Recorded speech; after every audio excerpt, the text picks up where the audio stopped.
Kehidupan yang terjamin, di mana semua yang kita butuhkan dapat terpenuhi dan semua yang kita inginkan bisa kita dapatkan dengan jentikan jari. Kamu mau beli apapun itu, kamu tinggal bisa gesek kartu kamu.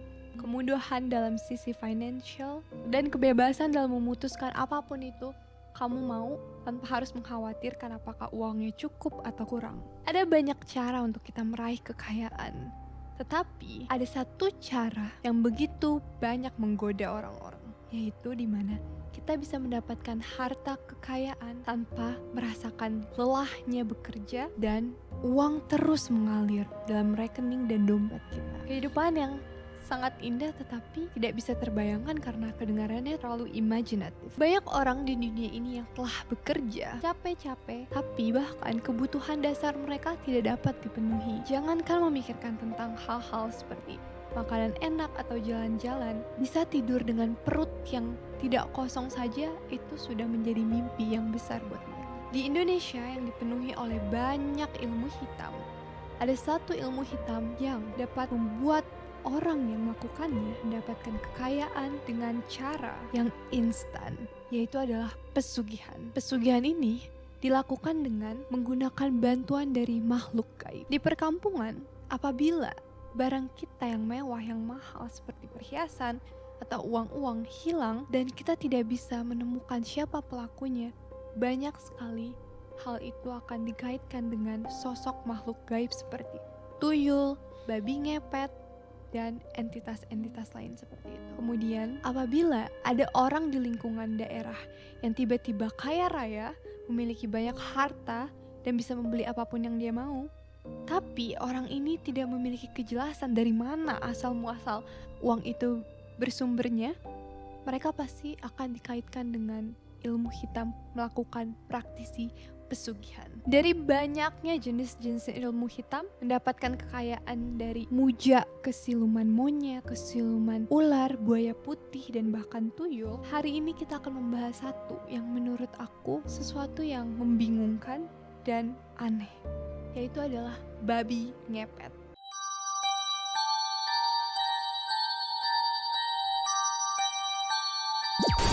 Konten dalam podcast ini mengandung tema-tema yang berpotensi memicu ketidaknyamanan, seperti deskripsi grafis tentang tindakan kekerasan, pembunuhan, kematian, trauma, mental illness, ritual, sihir, dan hal-hal supernatural lainnya seperti hantu. Jika kalian merasa sensitif dengan topik-topik ini, disarankan untuk melanjutkan dengan hati-hati atau mempertimbangkan untuk melanjutkannya atau tidak. Turn down the lights, snuggle up tight, and get ready for another Tales. Siapa bilang kalau hal-hal seperti urban legend, mistis, horor, dan cerita rakyat itu tidak memiliki basis fakta? Bagaimana kalau hal-hal yang selama ini kita anggap sebagai cerita memiliki kenyataannya di dunia nyata? Selamat datang di Tales bersama dengan aku, host kalian, Diski, yang bersama dengan Afrina. Dan di hari ini aku akan membahas tentang salah satu hal yang banyak diketahui oleh masyarakat di Indonesia. Sebelumnya aku akan masuk ke suatu kisah yang tersebar waktu beberapa puluh tahun yang lama, dan ini diceritakan dari masyarakat di daerah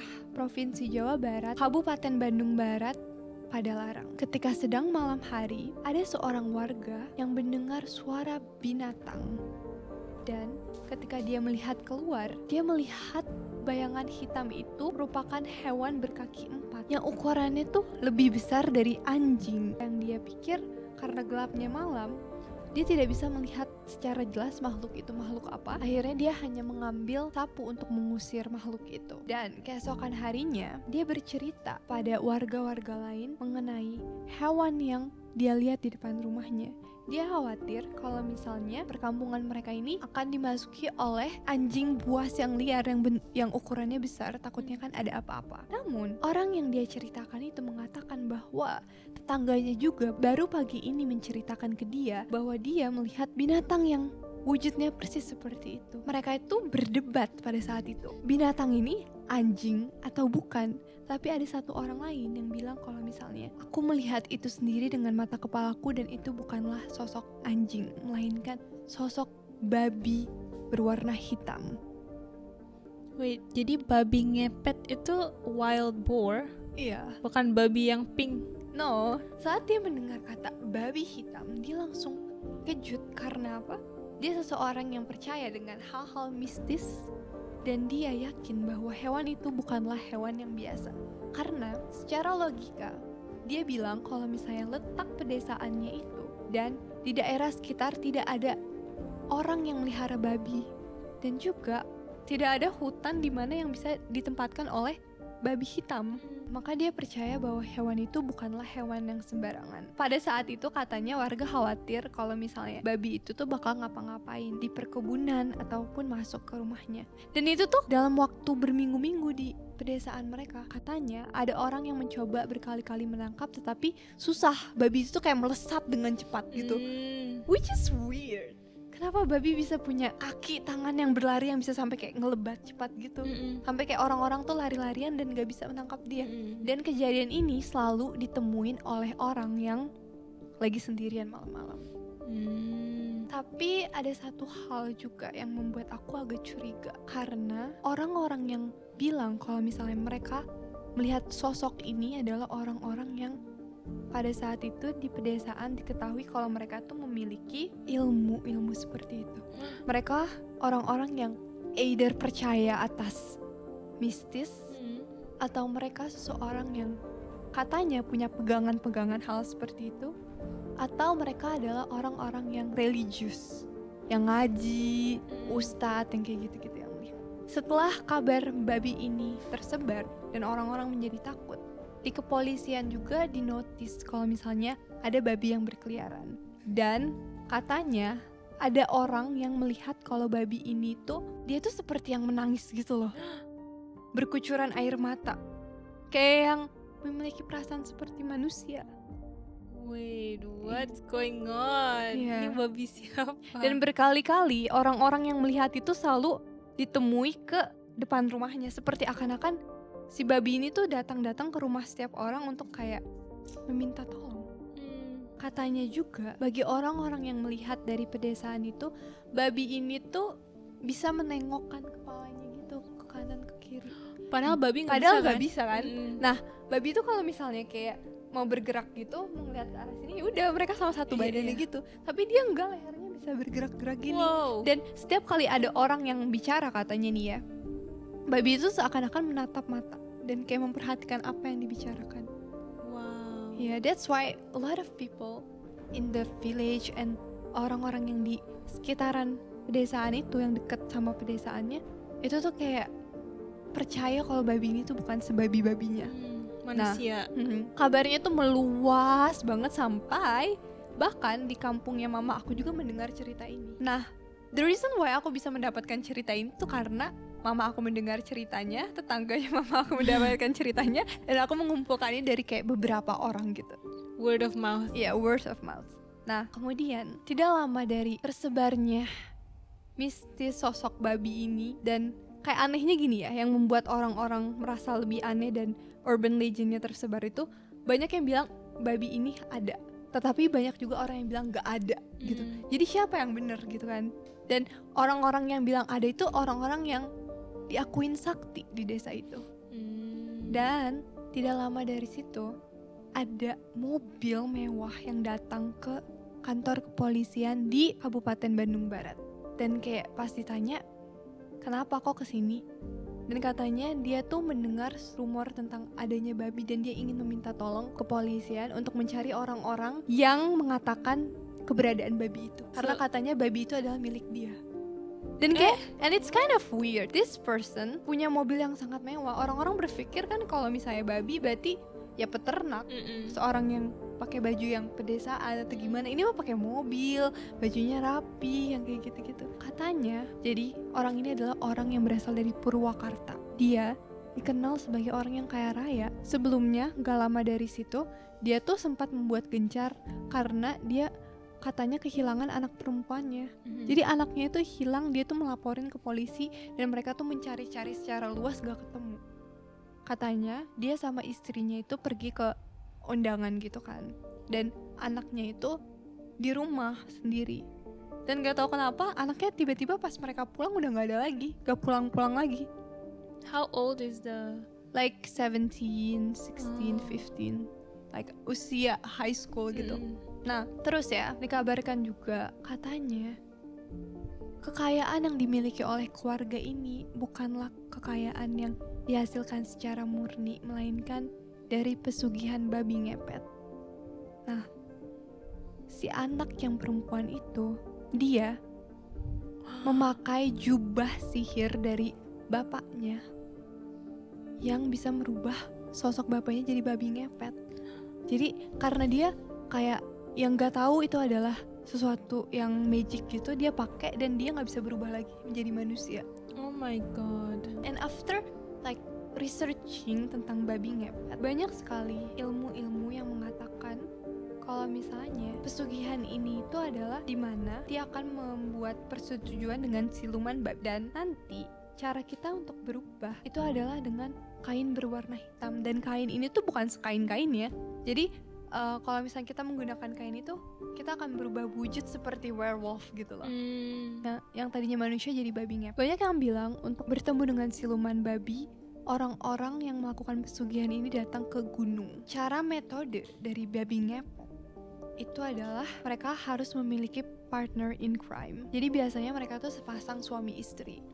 Nah, nanti salah satu dari pasangan suami istri itu ada yang pergi ke lapangannya dan yang ada satu menjaga malam-malam di dalam suatu ruangan khusus yang harus terisolasi, terkunci, jangan sampai ada yang masuk, dan dia harus menjaga satu lilin. Lilin itu akan dinyalakan dan aksinya akan berlangsung.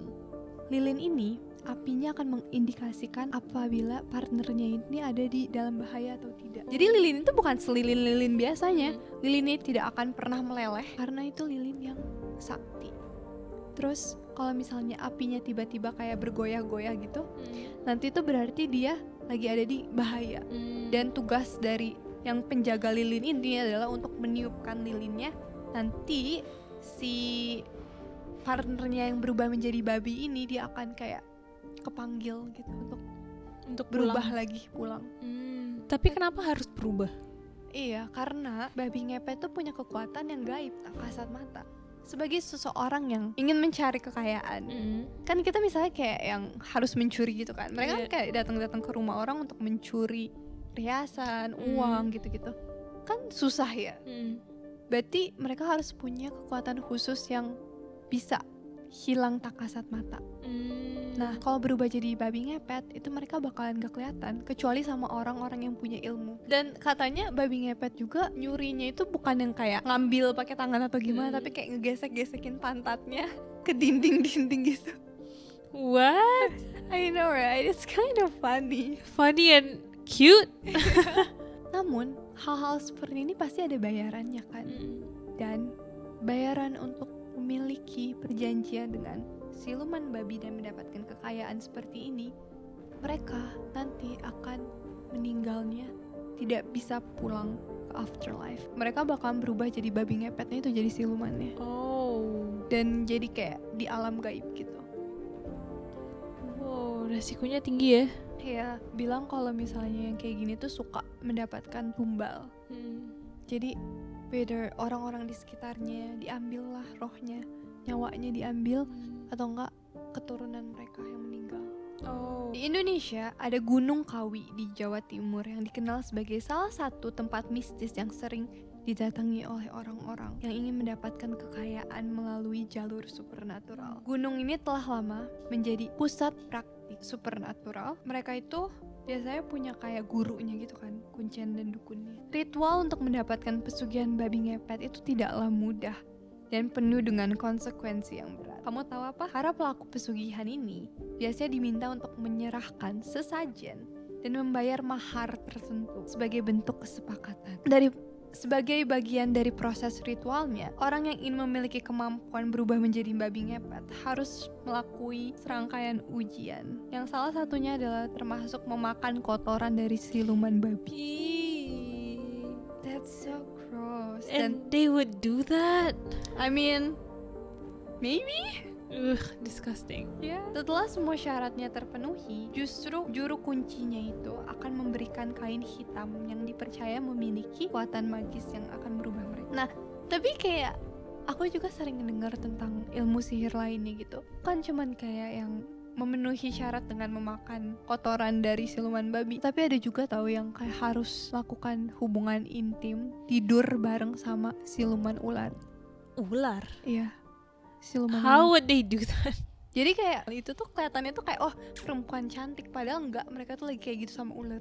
Ih. Nah, kasus-kasus tentang babi ngepet ini tuh sering ada beritanya gitu. Salah satunya adalah kasus di mana ada warga Depok yang ngeklaim kalau dia telah nangkap babi ngepet dengan ritual yang khusus.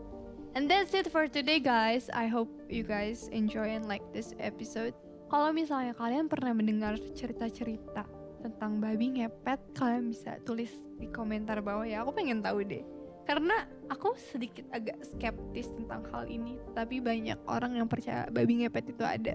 Kalau kalian suka dengan video-video yang membahas tentang hal-hal yang mistis, horor, urban legend, dan cerita-cerita misterius, kalian bisa nonton podcast kita Tactales di setiap hari Jumat dan hari Selasa on YouTube, Spotify, and Apple Podcast. Bye! Bye.